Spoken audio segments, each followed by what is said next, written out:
This is Democracy, a podcast about the people of the United States. A podcast about citizenship, about engaging with politics and the world around you. A podcast about educating yourself on today's important issues and how to have a voice in what happens next. Welcome to our new episode of This is Democracy. Today, we are joined by an author, professor, scholar of Barbara Jordan's life. Barbara Jordan, as we'll discuss, was a pioneering legislator and pioneering politician and civil rights activist in the United States. She left an incredible legacy, and we're fortunate today to have an opportunity to talk about Barbara Jordan and her legacy, and what that legacy means in the tumultuous world we live in now. We're going to discuss Barbara Jordan's life and legacy with Professor Mary Ellen Curtin.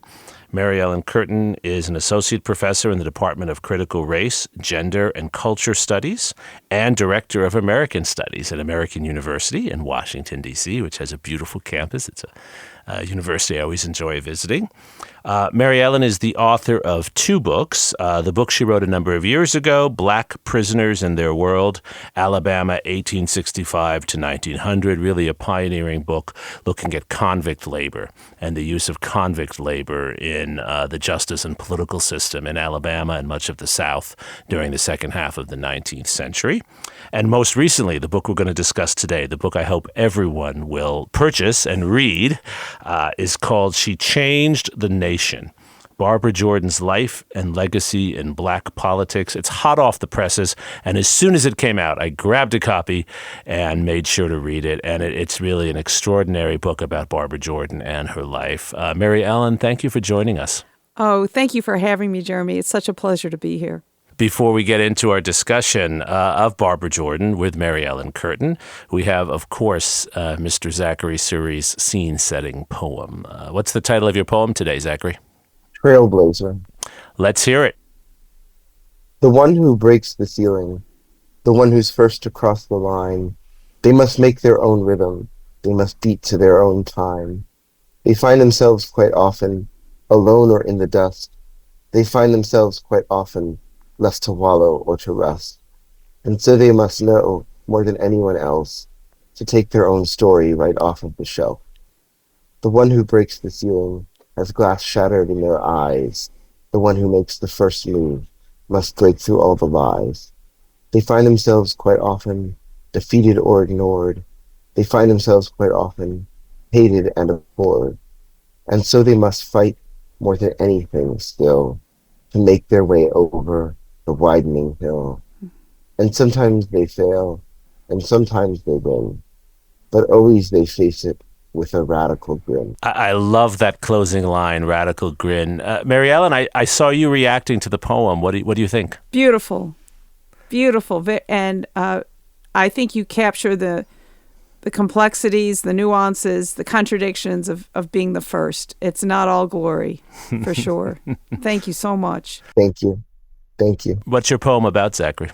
My poem is about, as she just said, the contradictions and the nuances of having to be the first, and not just the personal toll it takes on someone, but sort of almost impossible expectations that one has to meet, the level of resiliency and hope that one has to display. Yes, well said, well said. Thank Mary you. Ellen, why did you write this book about Barbara Jordan and all the things she did as the first? Well, that's a good question. So I had just been finishing my first book, and I'm glad I wrote, even though the topics are quite different in a way where they come together is that I'm a historian of the African-American Black experience. And so in my first book, I really try and elevate the voices and experience of people who were incarcerated.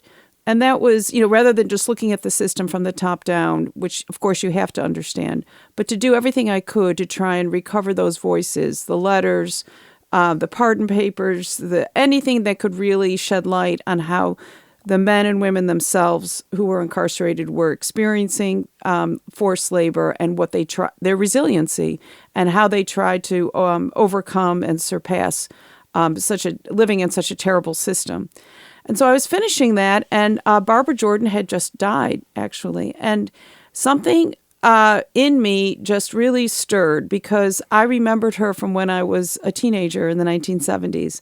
And I just thought, oh my goodness, what happened to her? That I knew, of course, about her, but, I hadn't heard about her for, a while. And it seemed to me in retrospect that she was just kind of out there by herself. That here I was, had been in graduate school, had been studying Black history, civil rights, and she was barely mentioned, just kind of a footnote as just a first, but nothing else. And I just thought there has to be some connection here between this amazing woman and all these other movements of the time, but I just didn't know what it was. I didn't know how she fit into the broader struggle for Black freedom and for women's rights. And so I thought, I want to find that out. So that really stirred a question in me. And when I was researching this, my training in Black history pushed me to look at the whole context of her community and to raise up those Black voices that I think had been left out if we just look at her as an individual, right, rather than the product of a community, a place, a time. So that's one of the things I try and capture in the book is that context. I think you do an extraordinary job with that. I learned so much about Houston and so much about what it was like to be a lawyer, as Barbara Jordan was, from 1959 until the mid-1960s, and then what it was like to run races in Houston and to lose races as she did her first few times through. There's so many things in which she was the first, just as Zachary indicated in his poem. She was one of only 3 Black women, you say, who became a lawyer in Texas in 1959, one of only 3 Black women. Mm-hmm. Then she was the first African-American woman in the Texas Senate, in the state legislature, and then the first African-American woman from the South in the U.S. Congress. And that's when she was elected in 1972, Correct. When I was born. It's not that long ago. No, it isn't. It is not. What made this moment that she was in such a moment of change? That's a great question. Well, I think it was a sort of a long time coming, and that's why half of the book is really about Houston and getting to that point of being elected to the Texas legislature. I really think it's important, as you say, Jeremy, to sort of go back and think about where we were in 1960 when it comes to electoral politics. There were no African Americans in the South who were serving in any state legislature. None. So we're really starting from zero, at that point. And also the Democratic Party in the South was still largely a party run by conservatives. It's a party that does not welcome Black participation. And Houston, however, is a bit of an outlier. This is why I think she was uniquely poised to make this stand and to succeed. It's because Houston had been a hotbed of activism for Black voting. And this goes back to the 1940s, and I describe this movement that was led by her minister, the Reverend Albert Lucas, who worked with Thurgood Marshall. Reverend Lucas was head of the statewide NAACP, and he and Marshall together really forged not just a court case, but a social movement behind the case that became Smith v. Allwright. And so Lucas was one of the first civil rights leaders who used the church to educate ordinary Black people about political issues and to use the pulpit as a means of political education and political mobilization. And we're going to see this later, of course, in what we think of as the civil rights movement, but he was doing this in the 1940s. And it had an impact. And so after this case, which got rid of one of the most egregious forms of disfranchisement, the white primary, Black citizens in Houston were then able to participate in those primary elections from the mid-40s through, the 50s and the 60s. And they very gradually are having an impact on that party politics. And they join in eventually with in the Kennedy campaign, which extraordinary. Kennedy won Texas in 1960. So just barely. Yes, just barely. But voter registration and Barbara Jordan was a big part of that as a young lawyer coming back to Houston and being part of a voter registration campaign. So she's very proud of her role in that, and then continues to work with this alliance of liberals, white liberals and labor leaders, they call themselves the Democratic Coalition. In Houston, it's the Harris County Democrats, and they are the liberals who are opposed to the conservative control of the Democratic Party. So as you can see, it's a kind of constellation of forces. She's an extraordinary individual, but there's a movement among, now you have black voters joining forces with liberals and labor to try and create a coalition to elect more liberal Democrats. It's a one-party state, after all, right. into office. So when Jordan is running now, okay, the obstacle of the white primary has been removed, but there are other obstacles to voting. There are other forms of disfranchisement that still exist. The poll tax, for example. But the most terrible one for her, from her perspective, was malapportionment. This is before the Voting Rights Act. And so you have a terribly malapportioned Texas state legislature. And in her case, the Senate was an institution where all of Houston, with 1 million people, had one senator. And then you had rural districts with only a few thousand people, had a senator too. And so because of a series of court cases, beginning with Baker v. Carr, liberals and other activists brought lawsuits that challenged the malapportionment and forced a redistricting of the Texas Senate and eventually the House, but that comes later. So when Jordan is running in 62, she loses again in 64. And really, this is a result of not just so much losing votes, but also a reluctance of of whites to vote for a black woman candidate, and then not having an appropriate district to run in. When she gets that district in 1966, finally, Houston has 4 senators now, so this is new. And the way the lines are drawn, the way it was explained to me, it was not drawn with her in mind. That suit was brought to bring greater power to labor and to urban populations. But the way the district was drawn, it was just simply that it was slightly a black majority, not quite even, I would say, a black majority, but it was favorable to her. She still had to run in a primary race against a white liberal male who actually, said some very terrible things about her. And it was a real struggle for her to win that race against somebody who should have been in her corner. So there's many layers of disfranchisement here. And racism, as Zachary pointed out, that she faced when she triumphed in 66. And the biggest thing was, at the end was, will you accept a black woman as your leader? Will you accept a black woman as a political leader and candidate? And she really had to push that issue. No one handed that to her. Right. She had to struggle for everything. Wow. She was a trailblazer, as Zachary said. She certainly was, yes. Zachary? What was her experience like in the state legislature in the 1960s, coming in on the heels of this historic civil rights moment? What was the Texas state legislature like for a black woman in the late 1960s? Oh, my goodness, Zachary, you asked the best questions. All right. Those, as she put it, those men did not want her there. Okay. However, the Texas legislature is a small institution, has 31 people. On one hand, you could say she did have allies because of this redistricting. There were other liberals that she had worked with as part of this coalition who are there with her. So in theory, you have a group of about 11 who could perhaps block terrible legislation and even find some way to promote good progressive legislation, especially around the issue of taxation, fairer taxation. This had long been a liberal goal in Texas, right? But she faced all kinds of what we would call microaggressions. Now we use the term microaggressions. At the time, it would just be, people saying racist things to her unthinkingly, right?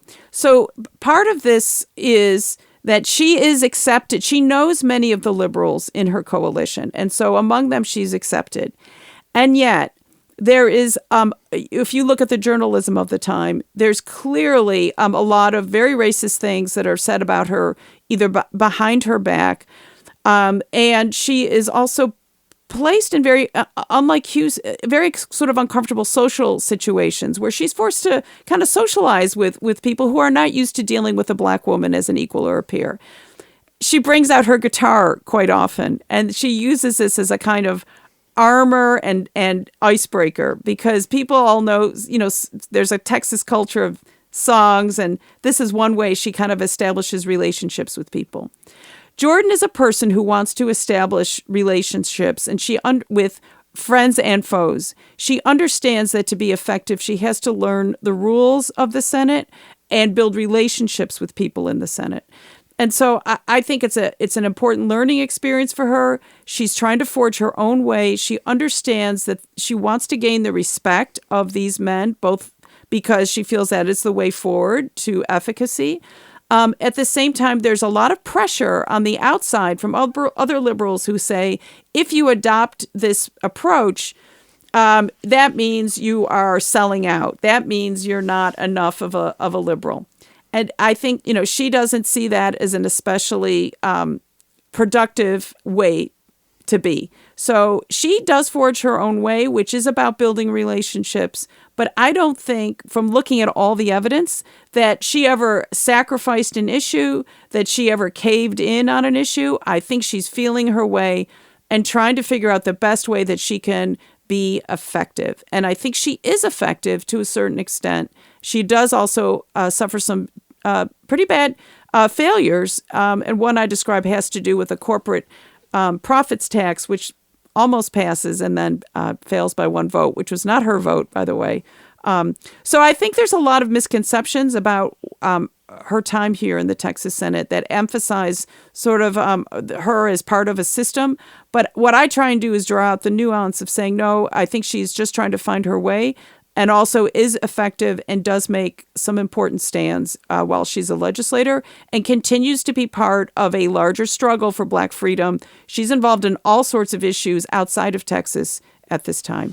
It's interesting because one of the points you make so well in the book, and you make it repeatedly, is that there's a civil rights agenda that involves working in and through the system. That those who are marching in the streets, who Barbara Jordan certainly sympathizes with and sometimes joins, that's one approach.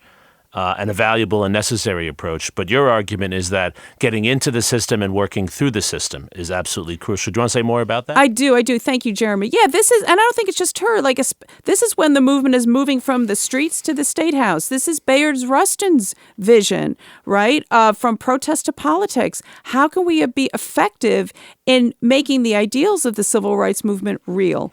And this was her quest. This was really her goal to do that. And no one knew how to do it, right? It hadn't been done before. Yes. And this is, Rustin is good. Like, in theory, all of this coalition should work. But as we see over time, coalitions are complicated and messy, and everyone has their own agenda. How do you get people to work together who don't really have a long history? And sometimes their goals clash. So people have to give and take. Right. And it's a hard thing. And Absolutely. But this, I do think that she and many others, Julian Bond, for example, we forget about him running and succeeding in the Georgia state legislature in 1965. This was part of thinking about the future. Where do we go from here? And you can't mandate interracial democracy. The Voting Rights Act can make things, can correct the male apportionment, can correct the history of disfranchisement, but it can't mandate elections of Black politicians. That has to come from the ground up, and it really takes people with guts and ambition to do that. So well said. So well said. So what makes Barbara Jordan famous is her election to Congress, of course, in 1972, the first Black woman elected to Congress from the entire South.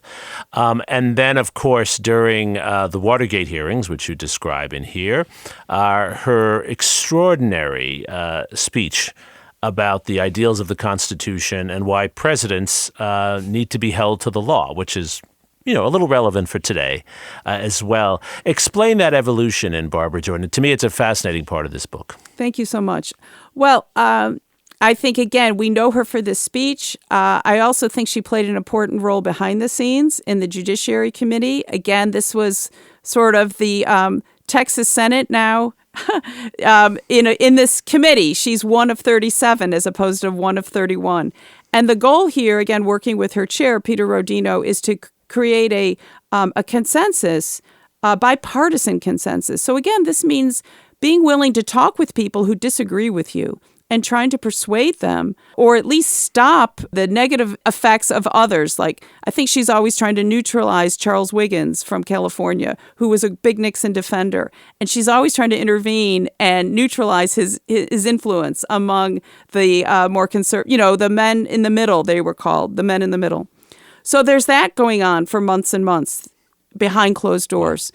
And finally, the public has no idea what's been going on behind closed doors of the Judiciary Committee. And so you have the summer of 74 when finally the committee is going to lay out its argument for impeachment and decide how to frame their articles for impeachment, given what John Doerr has laid out. John Doerr laid out 38, an enormous number of possibilities, but they ended up concentrating on just a few. And these had to do with, as you said, the abuse of power. And I think, there's a reason why she hones in on that. And I think the way that she frames the speech, however, is extremely important. We all know that part where she says, "My faith in the Constitution is whole, it is complete, it is total." My faith in the Constitution is whole, it is complete, it is total. And I am not going to sit here and be an idle spectator to the diminution, the subversion, the destruction of the Constitution.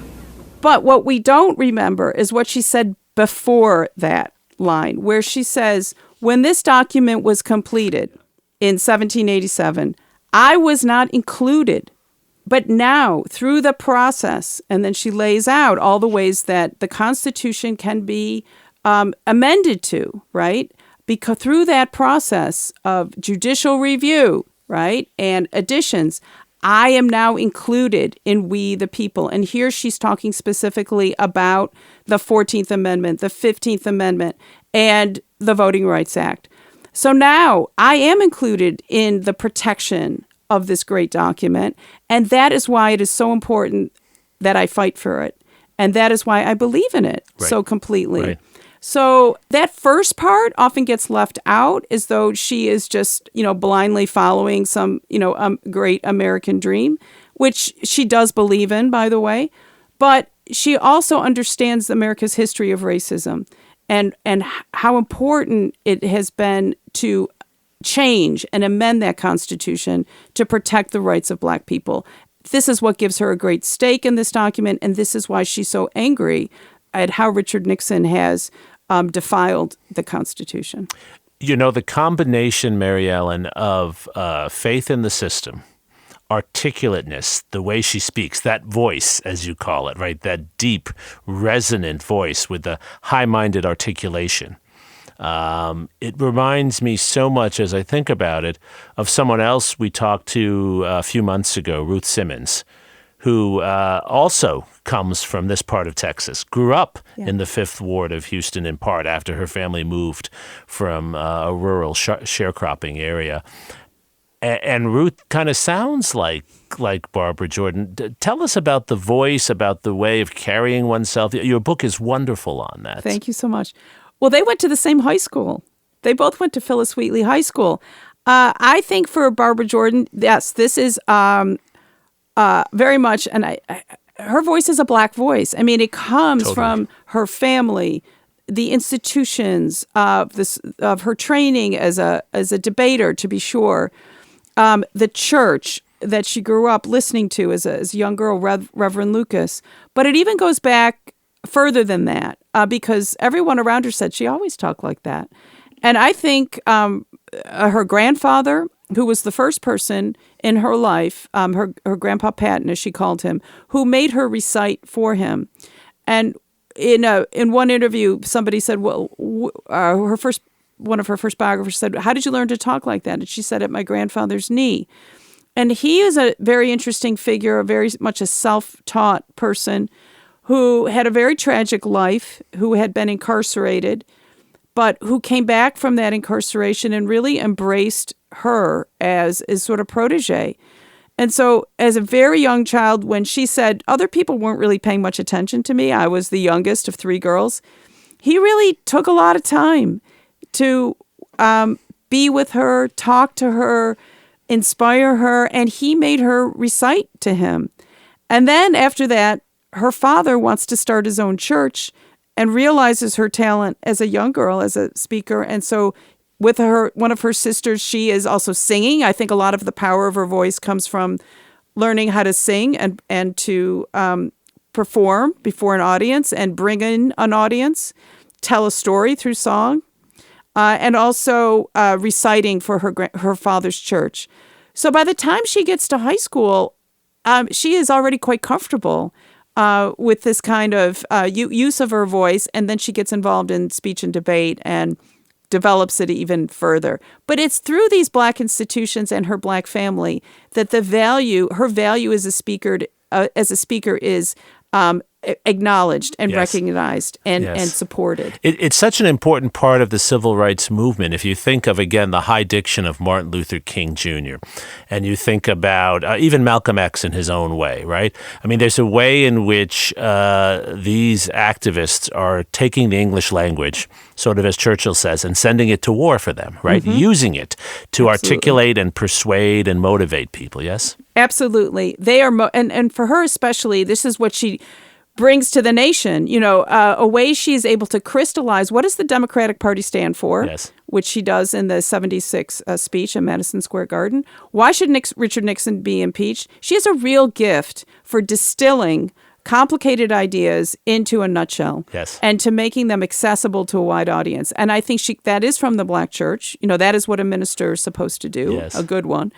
And also, you have to make sure that people are responding to you. You're very aware of your audience, and she is always very aware of your audience. Giving a speech is not the same as reading out a lecture. It's a relationship.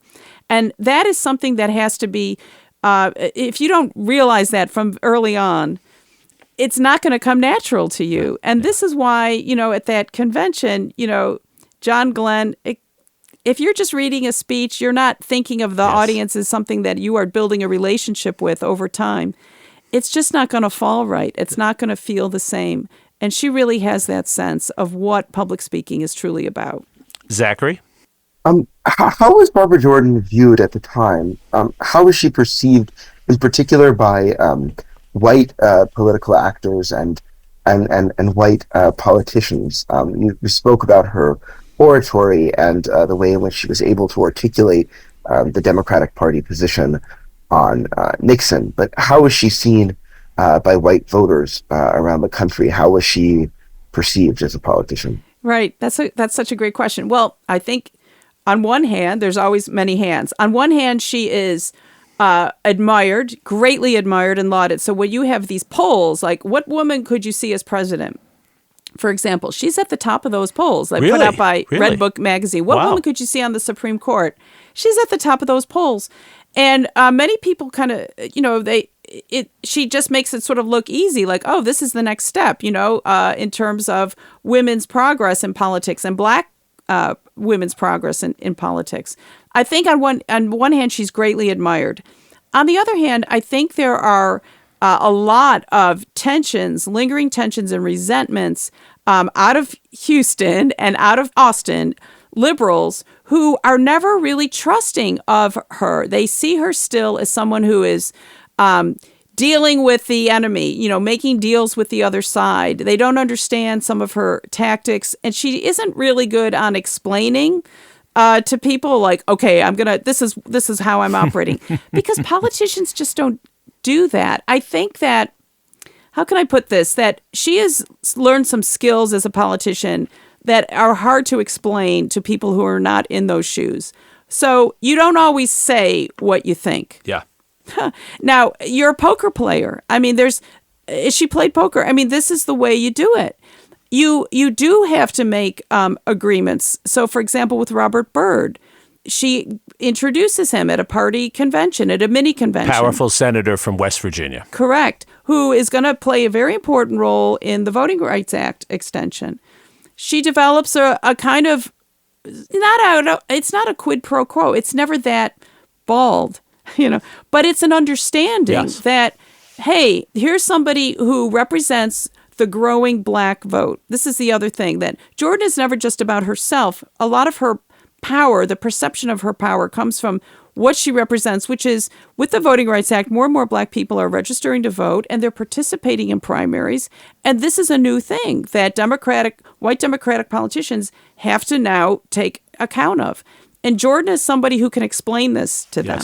Yes. So, in terms of how she's perceived, I think it's quite mixed, actually. On one hand, the public perceives her very positively. On the other hand, people within Houston are still, and Austin, are still quite perhaps puzzled about how she was able to go so far, so fast, and they are suspicious of her relationship with the power structure. Yeah. Your book makes the case so well that she's not only a trailblazer, but that she actually provides some of the tools that those who come after her will use, that people like AOC and various others will draw on from her. For today, for this moment we're in today, which is such a difficult time, especially for the ideals of Barbara Jordan, what does she offer us today? Well, she always acknowledged, and you can see this in her testimony against Robert Bork, for example, she always acknowledged the importance of court cases and protection of black voting for the success of black politicians. This was one reason she was so against Robert Bork's confirmation to the Supreme Court, because he had said he had opposed those cases. He didn't think Baker v. Carr had been properly decided, etc. And she that just appalled her, because she said, well, if his way of thinking had persisted, I would not be here. Right. I would never have been able to run and to win. And so she just said the Supreme Court has to protect individual rights, has to protect this right to privacy, has to protect black voting rights. And so that, I think, is an important thing to remember and to understand. As much as we applaud her as a great individual, and even other black politicians that we applaud as great individuals, to understand that they stood on the shoulders of those really important Supreme Court decisions, and the movement to make that made those decisions part of our national fabric. And now we're suffering a pushback against those decisions, and there's going to be some consequences to that extraordinary people are going to, you can have a lot of black voting, but if the vote is not made meaningful, right, through fair districting and other methods that were used to move things along after the civil rights movement, there's terrible political consequences for our system. I also think, though, that she believed in coalition politics, and now we're hearing all kinds of criticisms about the party, and perhaps, there is going to be a realignment and a reckoning about what it means to be in a coalition. I think this is something that she and Shirley Chisholm and many others were always grappling with, and you can never really resolve, but it has to be faced head on. So I think that's one thing she would say, too. Do you think she would tell the Democratic Party today that they need to reach out to different voters in different ways? Probably. I mean, I think she is a realist in that she would say it's very important to look at, the evidence. From my mind, thinking about this, again, I don't know how you overcome, though, these Supreme Court decisions that have weakened the Voting Rights Act and have really led to a very strange phenomena where you have places like North Carolina voting for a Democratic governor, but then you have overwhelmingly conservative representation in Congress, right? Yes. Because of redistricting. I don't know how you fix that. I don't know. I mean, I just don't know. But I think those are the kinds of things that we really need to look closely at. How can we overcome that weakness in the power structure? Right. What's so wonderful about your book, among many things, Mary Ellen, is that you deal with both the structural factors and the role of an individual. And you show that Barbara Jordan was an extraordinary speaker, thinker, coalition builder, a larger-than-life personality that allowed her to transform our politics, but she did it by strategically taking advantage of changes in her time. And I think that's the lesson, isn't it? It is the lesson. And I would add one thing, again, that makes her extraordinary, is that not only could she mobilize black voters and people who agreed with her, She was also really good at talking to people who had not experienced oppression. Yes. And making them understand it. So she could speak to conservative white audiences, as she did time and time again in Texas, editors, white elites, and persuade them that it was in their interest to support change. That's extraordinary. That's extraordinary. Zachary, as we close, do you think Barbara Jordan's legacy can be inspiring for your generation? I think so. I think certainly the legacy of someone who used the political system to fight for change, who used real politics to fight for change, should be an inspiration for us. In particular, in a moment when it seems like a lot of us have lost hope in politics, I think it's important to remember that sort of the dirty business of legislative politics is where so much change can happen with real leadership. I think that's spot on. Well said, Zachary. Thank you, Mary Ellen, for joining us today. I want to encourage all of our listeners to read Mary Ellen's really wonderful, entertaining, insightful book, She Changed the Nation, Barbara Jordan's Life and Legacy in Black Politics. It's really worth a read, and I will soon be assigning it to my students, so they won't have much choice. Wow. Thank you, Jeremy. It's been a pleasure. And thank you, Zachary. Zachary, thank you for your moving poem, Trailblazer. And thank you most of all to our loyal listeners and our loyal readers of our Substack for joining us this week for This Is Democracy.